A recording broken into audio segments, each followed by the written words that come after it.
Let's get started with exercise E.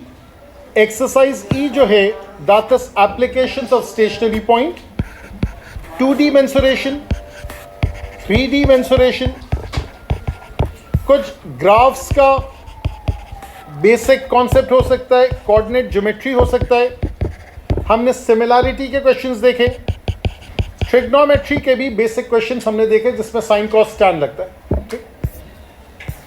Let's look at this question. The diagram shows an open rectangular tank of height h meters. जितना पढ़ते हैं उतना नजर डालते जाएं.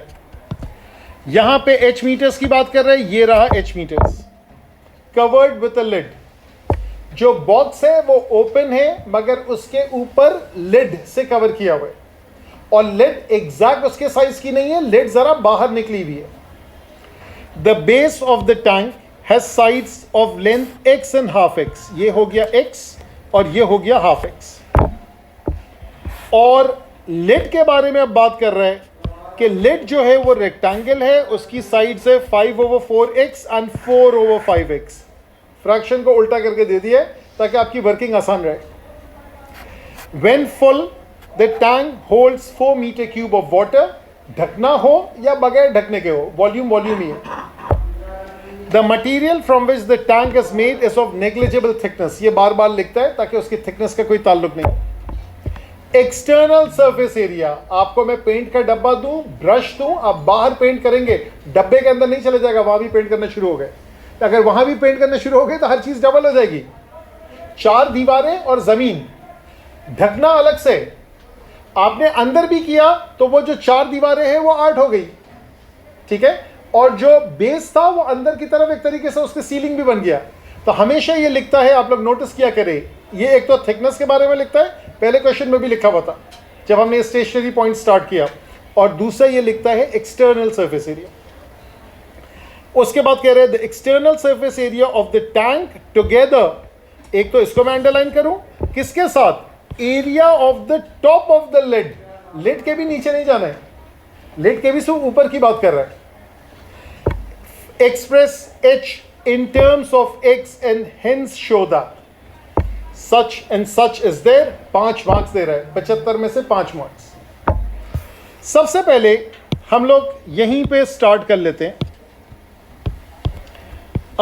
Depend करता है आपको कहां से स्टार्ट करना है. सबसे पहले वॉल्यूम से स्टार्ट कर लेते हैं. Volume is x half x into h. Volume की वैल्यू है 4. So therefore half x square into h, therefore 8/x square equals to h. ये एक चीज कोने पे कर दें. अब आप बात करेंगे टैंक की लिड की बात कर लें, ठीक है. तो टैंक का lid that is a rectangle, बहुत आसान वर्किंग है.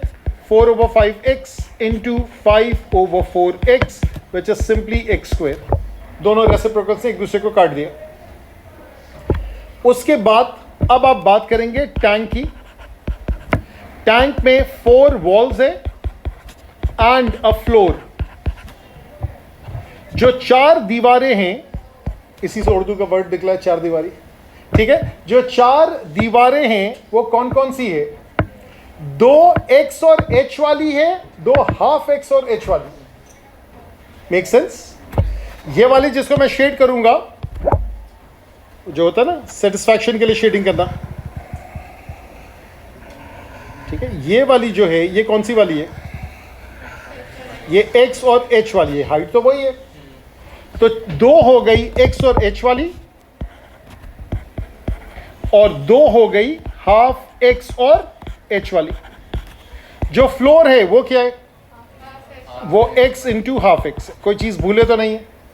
भूलेंगे तो पता चल जाएगा, भूल भी जाए कोई मसला नहीं है, वो आंसर ही मैच नहीं करेगा. सो देयरफॉर 2xh आपने लिखा, ऊपर से बचा xh, फिर बचा आपका x स्क्वायर, फिर और जमा कर लें 3xh प्लस x स्क्वायर, ठीक है. अब सबको जमा कर लें, h अभी नहीं डालिएगा, सबको जमा करें. So total surface area is ऊपर का x स्क्वायर, नीचे का x स्क्वायर और 3xh. यहां तक सही है? कोई चीज मिस तो नहीं की है मैंने? जी बेटा, एक्स स्क्वायर ओवर 2, अच्छा ये मैंने 2 काट दिया तो ये एक्स स्क्वायर ओवर 2 है, ये एक्स स्क्वायर ओवर 2 है, तो ये वाला टेक्निकली हो गया 3x square, 3 over 2 x square. सही है। अच्छा जी, अब देख लें, डबल चेक कर ले, ये रहा मौजूद। अगर मैं आप लोग नहीं बताते तो मेरी गलती मुझे वहां नजर आ जाती, 2 की जगह 3 ओवर 2, मैं फिर ऊपर जाता, और ये वाला जो हिस्सा है वो नेचुरली यहां से आएगा। सो देयरफॉर आपके पास है h is 8 over x square, that is 3x 8 over x square plus 3 over 2 x square। x और x square कैंसिल होके डिनोमिनेटर में x बचा, ऊपर 24 बचा, and this is 3 over 2 x square, that is the total surface area। आगे की कहानी वही सेम ओल्ड स्टोरी है। given that x can vary, find the value of x for which a is a minimum, showing clearly that a is a minimum and not a maximum। तो double derivative की बात कर रहे हैं, लेकिन वो जो ओरिजिनल इक्वेशन में प्लग इन करके फाइंड दिस मिनिमम एरिया वो नहीं निकलवा रहा। कभी इसका मूड होता तो वो निकलवा देता है, मैक्सिमम मिनिमम छोड़ देता है, एंड वाइस वर्सा। अच्छा, एक और चीज मैं आपको बता दूं, 2 डेरिवेटिव्स ऐसे हैं जो बहुत ज्यादा आपको नजर आएंगे। पहला डेरिवेटिव होता है derivative of root x, that is 1 over 2 root x. Half नीचे आया, एक्स एज इट इज रहा, पावर बिकम्स -12, फिर आपने इंडिसीज के हिसाब से लिखा, फिर उसके ऊपर स्क्वायर रूट लगा दिया। तो ये बहुत कॉमन आता है। यहां पर अगर मैं कोई के लिख भी दूं, के रूट एक्स, तो कोई फर्क नहीं पड़ेगा, ये के हो जाएगा। Are you getting the idea? अगर 3 रूट एक्स है तो आप 3 को हटा के आंसर लिख सकते हैं, तो मैं ये के हटा देता हूं। Got the idea? अगली चीज जो बार बार आता है वो है derivative of 1 over x which is -1 over x। यहां तक सही है? अच्छा, ये जो 2 चीजें हैं ये तो बार बार आती है, देख लीजिएगा। एक क्वेश्चन हम और कर लेते हैं, this is the last question for today. A piece of wire of length 24 centimeter is bent to form the perimeter of a sector of circle of radius r। Circular measure में पहुंच गए। अब जो आपका पेरीमीटर है वो आपका radius होता है, वो आपका रेडियस होता है, और इसमें आर्क लेंथ चिपकी हुई होती है। ये है आपका रेडियस, ये है आपका रेडियस, ये है s is equals to r theta, और ये मैंने थीटा लिख दिया। मैंने भी पहला जुमला पढ़ा था, मेरे जहन में सेक्टर आया, सेक्टर का पेरीमीटर आया, जो मुझे समझ में आता था मैंने लिख दिया। So perimeter is 2r + r theta. 24 centimetre से पूरी शक्ल बना दी तो 24 हो गया पेरीमीटर, 2r + r थीटा। आगे पढ़ते हैं, show that the area of the sector is given by a is such and such. कौन सा वेरिएबल गायब हो गया? थीटा। इसका मतलब है make theta the subject. So 24 - 2r over r is theta।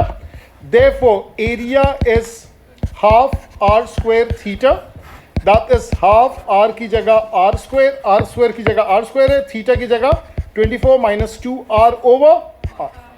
अच्छा जी, अब कैंसिलेशन स्टार्ट, स्क्वायर गया, r गया, और 2 से सिंप्लीफाई करेंगे, बाहर r मौजूद है, जहन में रखेगा, बाहर r मौजूद है। This is 12 - r, so this is 12r - r square, that is area.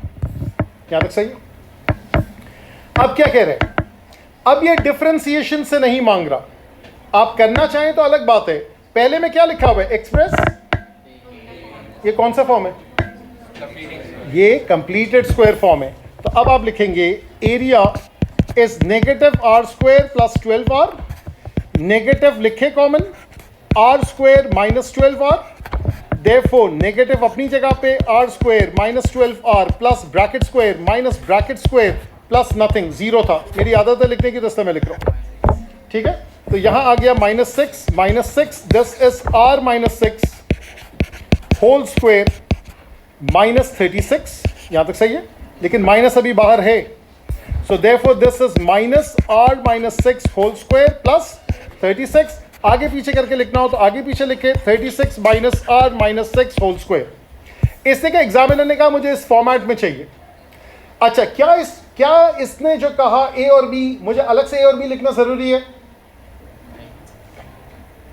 क्यों? क्योंकि इसने ये नहीं लिखा है where a and b are constants to be found, या stating the value of a and b, वो नहीं लिखा। इसने फॉर्मेट बता दिया, मैंने उसका दिल खुश कर दिया, उसके हिसाब से मैंने आगे पीछे करके भी लिख दिया।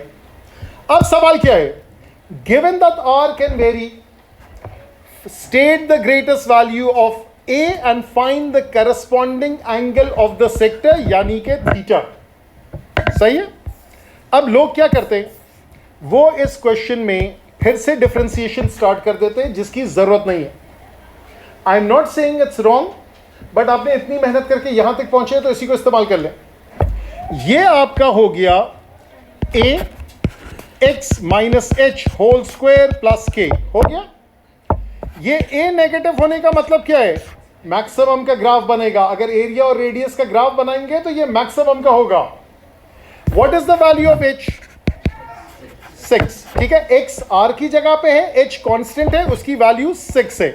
ठीक है, ये बेसिकली यानी रेडियस की वैल्यू 6 है। और ये क्या चीज है, ये किस चीज की इक्वेशन है, एरिया की। इसका मतलब है जब रेडियस 36 होगा तो मैक्सिमम वैल्यू कितनी होगी, 36। अगर आपका दिल में वो तसल्ली नहीं हुई कि अचानक कभी कोई मूवी खत्म हो जाती है और पता ही नहीं चला स्टार्ट कब हुई थी, तो वो आप यूं करके डबल चेक कर ले।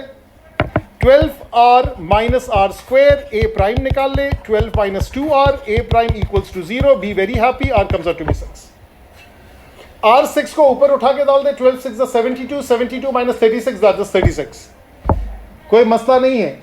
लेकिन अगर एग्जामिनर का मूड खराब हुआ और उसने लिखा हेंस शो दैट, अब आप फंस गए, आपको कंप्लीटेड स्क्वायर से ही करना होगा। इसने नहीं लिखा है, लेकिन अगर कहता तो करना होगा। अब क्या चीज बाकी रह गई, find the corresponding angle. So theta is 24 minus 2 into 6 divided by 6। 24 minus 12 is 12, 12 over 6 is 2। इसका मतलब है जब एंगल 2 रेडियंस का होगा तो उस वक्त रेडियस होगा 6 यूनिट्स, और उस वक्त जो मैक्सिमम एरिया आएगा इस सेक्टर का दैट वुड बी 36।